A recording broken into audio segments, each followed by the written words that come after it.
大家好，趁着白天有太阳，提早拉高水位，也帮忙下方稻田灌水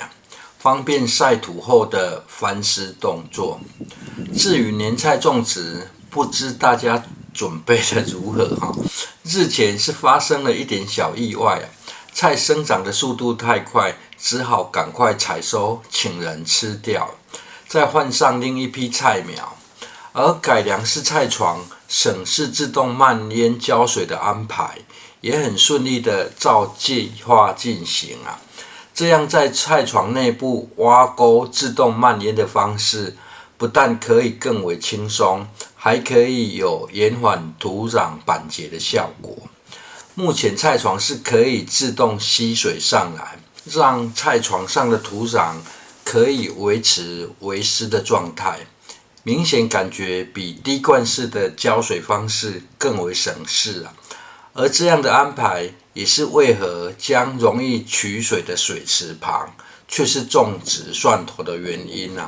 蒜头几乎可以采用放养的方式，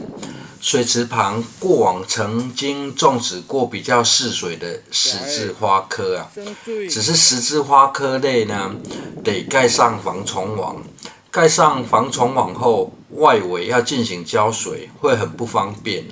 目前的安排就是让土壤自己吸水就好，这在天气热的时候应该可以更轻松不少。只是天气这么冷在拉高水位后出现了点意外不止隔壁小黑，连同gang gang也一起下去玩水这两只不怕水的狗呢，真的是远比嗜水作物还狠而一颗马铃薯也顺利变成10颗马铃薯苗，这是日前的影片，目前已经长得更高这与一旁的玉米笋都是年后才可以收成的作物玉米笋的菜床也是整好地就进行种植，等长高一点再连挖沟除草一起进行就好。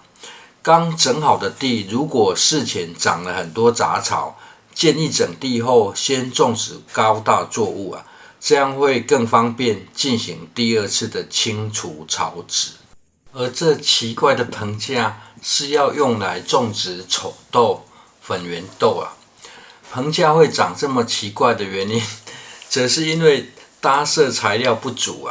种植完毕后才意外获得数量不少的芽管，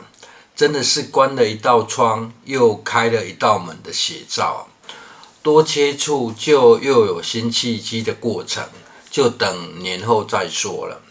而这棚架搭设方式改摆在影片后半段，当作花絮说明现在就直接来播种丑豆了。这是因为突然有亲戚问过年有没有丑豆跟芹菜不到半个月的时间，真的是很大的难题这比较接近下方的稻田，菜园的地势比较低，因此都有做垫高的动作。中间挖沟的部分，水要自动慢淹沟槽，得挖得非常深因此挖沟的设计只是方便人工或抽水马达进行浇水。丑豆虽然不怕天气冷不过呢，天气冷，种子要发芽的时间得晚个几天由于不习惯拉网子，也就改采拉绳的方式提供攀爬。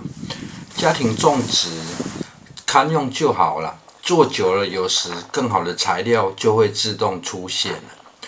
丑豆播种的位置是靠近外侧的绳子下方，如果种植空间小，内部其实还可以共生种植种植一点简单的叶菜类，大陆妹算是很不错的选择。这若是采用自行育苗的方式呢，保留的空间就可以提供给多出的菜苗种植接下来的影片就是棚架搭设的方式拉绳出现的意外驱鸟效果，再进行补充说明就好。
由于竹子只剩4根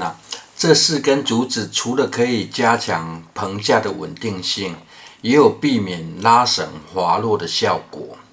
由于竹子下方比较粗，绳子只要有拉撑就算有点重量要往下滑也不容易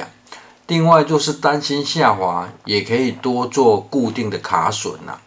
而拉绳拉好后，出现了驱鸟的效果。由于冬天风比较大，会造成绳子有共振的效果，因此这绳子会自动发出快速震动的声响这可以保护菜苗，降低出芽后被鸟啃食掉的几率毕竟这个时间点，一旁的稻田都是空荡荡的，完全没有分摊食物的效果而因为天气冷的缘故，丑豆出芽的速度晚了好几天至于芹菜的问题，因为萌芽的时间也很久，虽然很早就有撒了2种品种的芹菜不过尚缺移植的动作但是要赶上过年，实在也是很拼过年前大概只有时间再多做一部影片了。以上分享，谢谢收看。